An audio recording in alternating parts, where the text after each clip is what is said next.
हींगवाला। सुभद्रा कुमारी चौहान द्वारा लिखित हींगवाला एक ऐसी कहानी है जो पाठकों को मानवीय संवेदनाओं की गहराई में ले जाती है। सुभद्रा कुमारी चौहान, जिन्होंने स्वतंत्रता संग्राम में महत्वपूर्ण योगदान दिया और अपनी कविताओं और कहानियों के माध्यम से भारतीय साहित्य को समृद्ध किया, इस कहानी में समाज की छोटी छोटी घटनाओं को बखूबी चित्रित करती है। क्या आपने कभी सोचा है कि एक हींग बेचने वाला खान अपनी जिद और मासूमियत से किसी परिवार का सदस्य कैसे बन जाता है? क्यों सावित्री, जो खुद एक माँ है, खान को अपने बच्चों के समान मानती है? इस कहानी में खान का आना जाना, हींग बेचना और बच्चों की जिद, ये सब केवल व्यापार के हिस्से नहीं हैं, बल्कि इसके पीछे छिपी हैं भावनाएं, रिश्ते और मानवता की वो झलक जो हमें एक दूसरे से जोड़ती है। जब दंगों की भयानक खबरें चारों ओर फैली होती हैं, तो क्या खान और सावित्री के बीच का ये रिश्ता इस तनाव को सह पाता है? हींगवाला केवल एक कहानी नहीं, बल्कि एक यात्रा है जो आपको मानवीय संवेदनाओं के अनदेखे पहलुओं से रूबरू कराएगी। क्या आप जानना चाहेंगे कि खान और सावित्री के इस रिश्ते का क्या होता है? क्या इस संवेदनशील समय में खान अपने देश लौट पाएगा? जानिए इन सवालों के जवाब और खो जाइए इस दिल को छू लेने वाली कहानी में। तो चलिए इसे शुरू करते हैं। लगभग 35 साल का एक खान आंगन में आकर रुक गया। हमेशा की तरह उसकी आवाज सुनाई दी, अम्मा, हींग लोगी? पीठ पर बंधे हुए पीपे को खोलकर उसने नीचे रख दिया और मौलसिरी के नीचे बने हुए चबूतरे पर बैठ गया। भीतर बरामदे से 9-10 वर्ष के एक बालक ने बाहर निकलकर उत्तर दिया, अभी कुछ नहीं लेना है, जाओ। पर खान भला क्यों जाने लगा। जरा आराम से बैठ गया और अपने साफे के छोर से हवा करता हुआ बोला, अम्मा, हींग ले लो अम्मा, हम अपने देश जाता है, बहुत दिनों में लौटेगा। सावित्री रसोई घर से हाथ धोकर बाहर आई और बोली, हींग तो बहुत सी ले रखी है खान, अभी 15 दिन हुए नहीं, तुमसे ही तो ली थी। वह उसी स्वर में फिर बोला, हेरा हींग है माँ, हमको तुम्हारे हाथ की बोहनी लगती है, एक ही तोला ले लो, पर लो जरूर। इतना कहकर फौरन एक डिब्बा सावित्री के सामने सरकाते हुए कहा, तुम और कुछ मत देखो माँ, यह हींग एक नंबर है, हम तुम्हें धोखा नहीं देगा। सावित्री बोली, पर हींग लेकर करूंगी क्या, ढेर सी तो रखी है। खान ने कहा, कुछ भी ले लो अम्मा, हम देने के लिए आया है, घर में पडीडीडी रहेगी, हम अपने देश को जाता है, खुदा जाने कब लौटेगा। और खान बिना उत्तर की प्रतीक्षा किए हींग तोलने लगा। इस पर सावित्री के बच्चे नाराज हुए। सभी बोल उठे, मत लेना माँ, तुम कभी न लेना, जबरदस्ती तोले जा रहा है। सावित्री ने किसी की बात का उत्तर न देकर हींग की पुड्डियां ले ली। पूछा, कितने पैसे हुए खान? 35 पैसे अम्मा, खान ने उत्तर दिया। सावित्री ने 7 पैसे तोले के भाव से 5 तोले का दाम 35 पैसे लाकर खान को दे दिए। खान सलाम करके चला गया, पर बच्चों को माँ की यह बात अच्छी न लगी। बड्डे लड़के ने कहा, माँ, तुमने खान को वैसे ही 35 पैसे दे दिए, हींग की कुछ जरूरत नहीं थी। छोटा माँ से चिढ़कर बोला, दो माँ, 35 पैसे हमको भी दो, हम बिना लिए न रहेंगे। लड़की, जिसकी उम्र 8 साल की थी, बड़े गंभीर स्वर में बोली, तुम माँ से पैसा न मांगो, वह तुम्हें न देंगी, उनका बेटा वही खान है। सावित्री को बच्चों की बातों पर हंसी आ रही थी। उसने अपनी हंसी दबाकर बनावटी क्रोध से कहा, चलो चलो, बड्डी बातें बनाने लग गए हो, खाना तैयार है, खाओ। छोटा बोला, पहले पैसे दो, तुमने खान को दिए हैं। सावित्री ने कहा, खान ने पैसे के बदले में हींग दी है, तुम क्या दोगे? छोटा बोला, ये मिट्टी देंगे।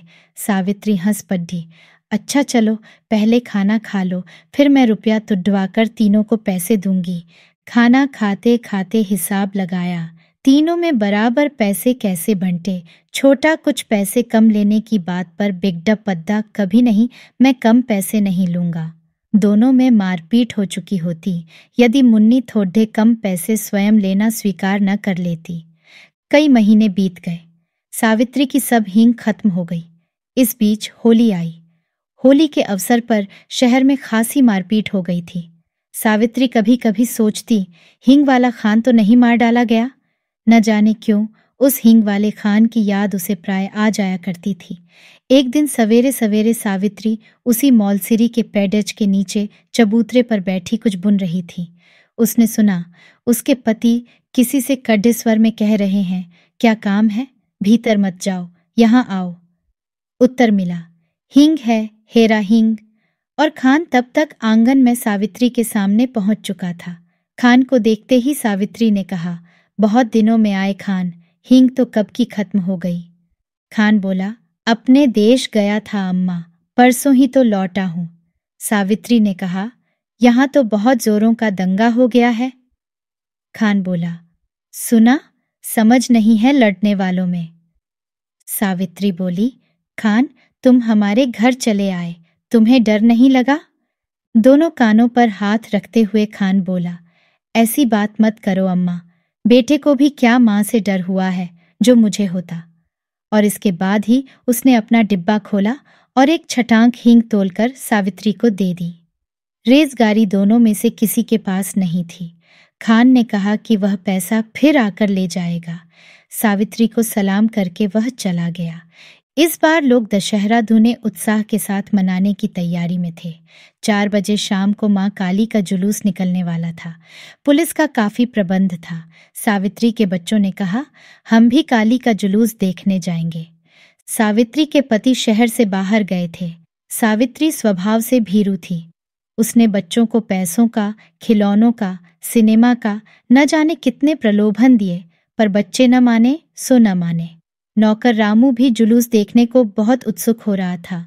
उसने कहा, भेज दो ना मान जी, मैं अभी दिखाकर लिए आता हूँ। लाचार होकर सावित्री को जुलूस देखने के लिए बच्चों को बाहर भेजना पड़ा।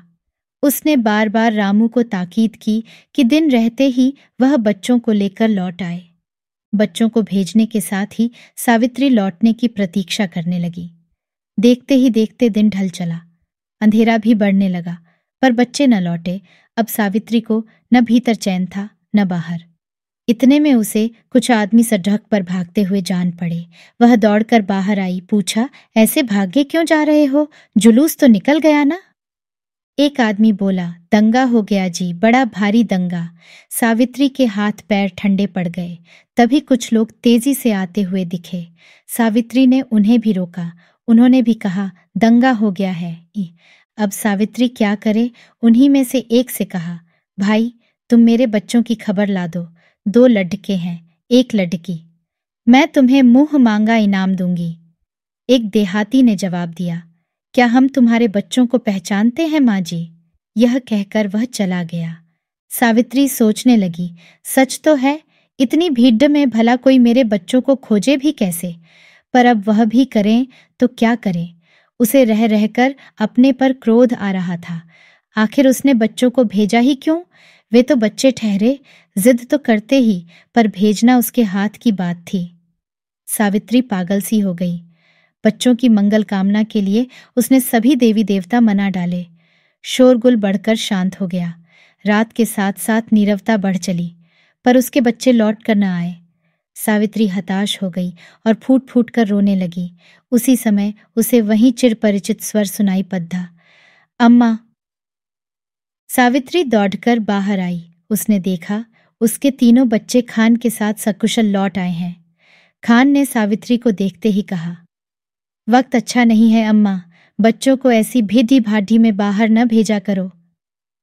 बच्चे दौड़कर मां से लिपट गए।